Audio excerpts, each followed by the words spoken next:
welcome to Elizabeth's Craft Room. I've had some few problems with my microphone, so I am doing this video as a voiceover, so bear with me as I learn to do this for the first time. This is the Rest, Relax and Enjoy video that has been widely requested to show some different ways to use the Rest, Relax and Enjoy stamps and make different elements with them. So that's what we're going to do today.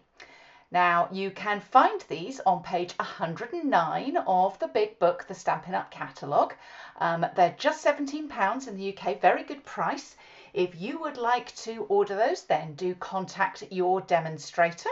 And if you don't have a demonstrator in the UK, do get in touch with me.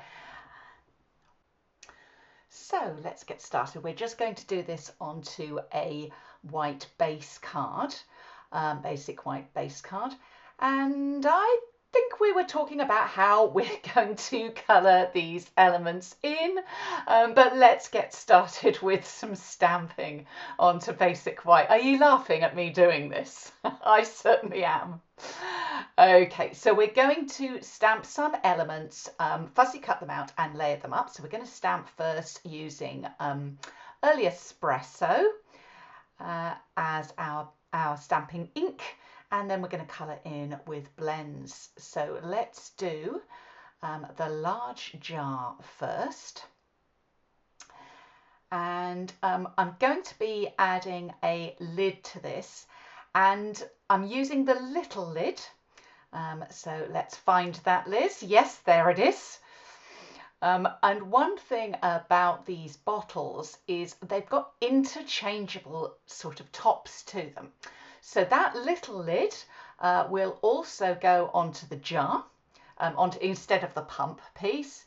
You can put the pump piece onto the big bottle, and then we've got a final one which is like this little kind of dropper, and that will fit onto both the large and the small jar as well. So quite a sort of a versatile combination.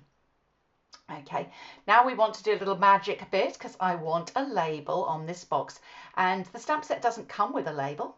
But what we're going to do is we are going to stamp the jar as a label. Now you can do that either way up. So you can see the two alternates using the jar, and you can have it either, I say either way up, and make this into a good label for your jar. And I'm going to stamp the jar as well because we're going to have that. We've got a larger top that is going onto that jar, and we're also going to stamp on directly onto the background piece for a couple of bits. I'm a little bit low on the camera, you see. I can't always see into my camera. I need a little bit of better setup, also obviously a better microphone. So I'm stamping a little bit low on here for you, but you can see I'm stamping the little jar that's going in the background, and then I'm stamping it again. Now this jar is going to form one of the labels to go onto the big jar, or the bottle is going to form a label onto the jar, and the bottle is also going to be my vase. So let's stamp another one that's going to be my vase. So as I say, no vase in there, no labels in there, but we can make the stamps work to do that. The other thing I'm going to stamp is a little flower and sprig combination. Oh no, I've got a top to stamp. So the little dropper top is going onto the base jar here, and then I'm putting on my flower. And even though I'm going to stamp this again in a moment so that we can cut it out, I still like to put it on there so I've got positioning for where everything's going to go, and then we're actually going to have a fussy cut one over the top. So I'll go ahead and stamp that again. Right, so we're going to start with some colouring now. I haven't done this colour combination, but we're going to start then with the light crumb cake to colour in the label. And we're also going to do this little jar here because this is going to be my small label. And so I'm just colouring a little bit at the bottom there. Now we've got sort of lines around the edge and we want that to continue on the small label. So that's going on there. So I'm going to just do some lines across, and I'm just using a basic black Stampin' Up marker on there. Now the other thing I want to do is to have a little bit of text on my label. So I'm going to go back in with the Stampin' Up marker and just do some squiggly lines, just some squiggly bits on there. If you've got a really fine hand, you could actually write things, but I just did some squiggles. And optionally, take that same, or I'm just going to do some little lines at the top as well to just, again, sort of edge that nicely. And then optionally, you can take that same blend that I used, so this was, as I say, it's a light crumb cake, and go over the text. It just gave it a little bit of something. Not essential, but you could do that if you wanted to. Right, so I'm going in with some blue colour now, and we're going to go, oh, hang on, first of all, are you laughing at me doing this? I need to learn, I need to have voiceover lessons. Okay, I'm just doing some decoration on what is going to be the little vase for my flowers. So again, I'm just using that Stampin' Up marker just to do a few little lines and dots and things. And now we're going to go in with the Azure Afternoon is the colour that I'm using, and I'm going for the light azure to start off with. Just a little bit of colouring in to get me started. No, I was using the light misty moonlight. I lie. That's the light misty moonlight to start off, and then I'm going to do the Azure Afternoon. I knew that was going to come in somewhere. And this is the light Azure Afternoon. Let's just add a little bit of colour here. And then I think I'm going to take the dark misty moonlight and just do, again, a little bit more sort of shading around the edges and across that middle. It just didn't look enough, sort of defined enough. And so just a little bit of colour with that. So that's those first bits. I've decided not to colour in the flower itself. I'm just putting a little bit of colour on the stem. You could certainly colour in the flower if you wanted to.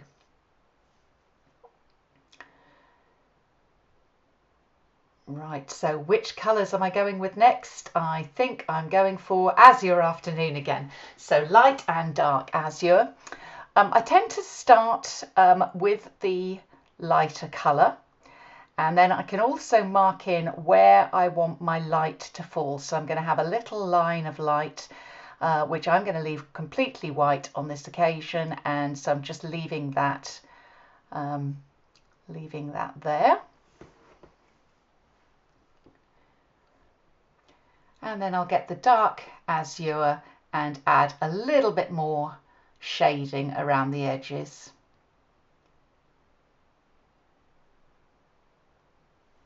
There we go.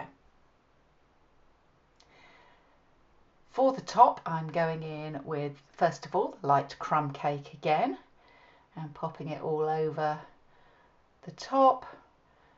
I think if I was colouring this again, I'd probably leave that top dropper piece light or go really dark. So I think I'd have a contrast with the lid, maybe do the dropper in the dark crumb cake and then the other bit in the light.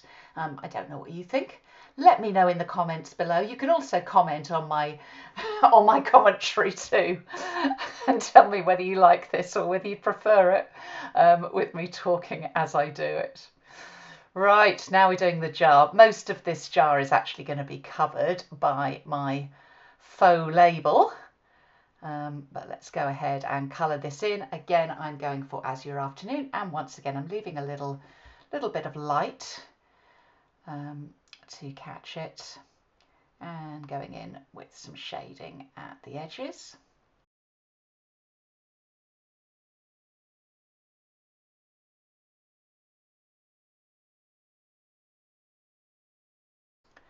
Now for the big jar, I'm going to go with Misty Moonlight. So again, starting with the light Misty Moonlight first. Some people go in with the dark first, but I think I just like to get a bit of colour down onto the paper and then put in, then sort of put the shading in afterwards. I'm just going to switch here to the fine end because I want to go around the edge of that label and just sort of define where that shine is going to be, and then colour in all over the rest of the bottle. Go very gently with your blends when you're colouring. You don't want to smush the ends. It is so easy to do. Just imagine you're colouring a butterfly's wing, an actual butterfly, and then you won't go too hard. If the tip is bending on the brush end, you're going too hard. So then we're going to go with the darker Misty Moonlight around the edges. And just shading in a little bit.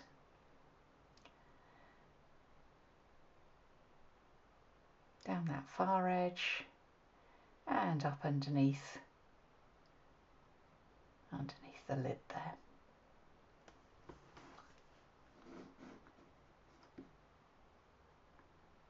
And then I'm going to blend in a little bit with the lighter colour.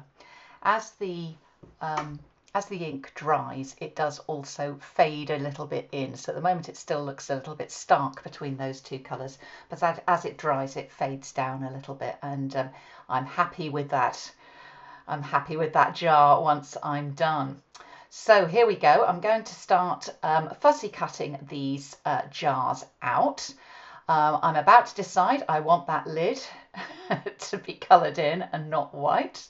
So it's not too late. Let's jump back in with a light crumb cake. It's like looking into the future doing this and actually looking into the past. And then I'm going to carry on and fussy cut this out. We don't have any dies that go with these stamps, but they're pretty well behaved. They're pretty easy to cut out.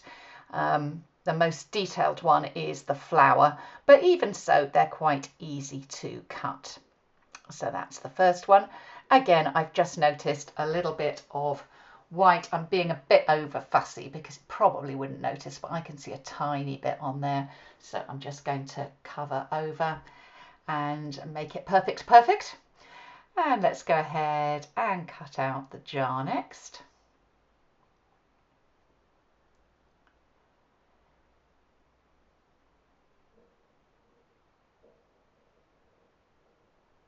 And fairly straightforward to cut that out too. Next we're going to do the label that is going to go on the jar. So as you can see, we're just disregarding the top bit, chopping straight across and round the edge of that label.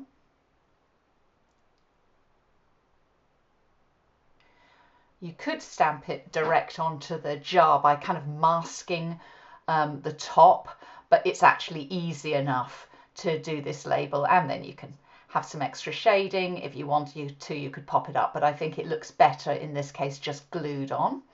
So I will go ahead and do that, and as you can see, we're kind of covering up most of the blue on that jar, but I think we just catch a little bit of the white down the side, so it gives a little bit of light on there. And now for the vase, again we're just chopping that little vase out. And you could do it more decoratively than I have. You could also stamp it onto designer paper and cut it out with the designer paper, and that's going to go on there. And finally we're going to cut out this little flower because I want it to go over the top of that sprig, whereas at the moment you can see elements of the sprig in front of the flower, so I want to cover that up. You don't necessarily have to stamp onto the base piece as well, but I just like to have a place there to know where I'm going to line it up, and if I've missed any bits off, it it's like a bit of a catch-all there as well. So makes it nice and easy to do. So now time for some, I think we're going to use some designer paper to add onto here, which we did on the previous projects. You can see we put a little bit of designer paper behind, but also some in front. And what I'm using is Nature's Sweetness, and this is all I've got left from, I think, 2 packs of Nature's Sweetness. So we're going to use some text, and I'm deciding what shall I do, what shall I have behind, shall I have that? It's another bit of kind of browny gold text, but in the end I decide to go with the one that's got more kind of natural elements on. So that's the same one that actually I used on the top right background as well. Just cut the layers out, and you can actually see on my trimmer I have bits of the shiny washi that we used to have in the catalogue. Oh, I miss washi tape. I hope we get it back soon. But I have a little bit on there of all my standard layers, so I don't have to measure each time. So it makes it super quick to cut out my layers. So let's just pop those on. If you want to know what the standard layers are and you'd like a little printable for that, down below you will find a link to my blog post where I show these projects, and there's a link there where you can grab those layers. And if you would like other things like that, if you would like classes and things that you can use in your Stampin' Up business, if you are a demonstrator, you've got classes that you can do there as well, then do make sure that you follow me and join my newsletter list, also linked below. Now you can see I'm just tearing out some of that text paper and popping it on to my layer. And I'm noticing now that I've got a little straight bit at the end, and you'll see later on in the video that I noticed that and don't like it and cut it off, but I know that I'm going to see that later. But for now, I'm just trimming the background slightly off camera. Sorry about that. And let's get another little bit. But before I do that, I'm actually using a blending brush that's just got a bit of ink still on there. I'm pretty sure that was crumb cake. So I didn't actually add any extra. I'm just using what's already on the brush. You don't need to do that necessarily. So I'm just adding another little piece. And again, you know, you don't have to add this kind of distressed designer paper element on. You could just make a kind of a clean project like the one in the top right hand corner there. You can see I didn't bother doing any of this bit. But I do quite like the vintagey look, especially as the bottles, the little blue bottles, look a bit vintagey as well. So again, no extra. I'm just getting all of that ink out of the brush.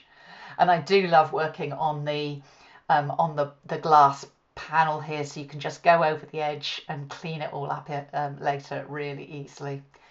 So just deciding on my layout here and how I'm going to have it. I think we'll do it like that. And let's now put some dimensionals on to the back of this little bottle. So I'll just speed me up doing dimensionals there. With the little jar, I'm going to put 2 dimensionals onto the right hand side as you look at it, and I'm going to put some glue onto the left. That means that when it lays down, it's not going to be it's going to be straight across. It's not going to be crooked with one side higher than the other. So it just leaves it all looking right there. And now for the flower. Definitely need mini dimensionals for this one. There's a tiny little flower there. But I do like the detail we get with our stamps. Let's just pop that on. And if you see a little bit of the background one behind, it actually helps. It actually gives a more 3D look as well. So another reason for stamping, even if you're going to cover it up effectively. And there's my little vase. Not quite straight, but I'll let myself off on this occasion. And I think we're going to do some stamping with the greeting. So I'm using the Rest, Relax and Enjoy. And a little bit low there, Liz. Now we can see it. And I've stamped that in Misty Moonlight. Now at this point, I'm just going to notice that that designer paper up at the top, that torn bit, is a bit, there's a little straight bit there that I don't like, and it's not laying quite flat. So it's not too late for a little fix. Give it a tear, maybe a little bit of glue underneath where I missed it. And I think I'm going to put a bit more of the blending brush over the top, just where I tore it again. I could see a bit of white. That seems to be a feature of this project today. And here we go. We're going to stick this on.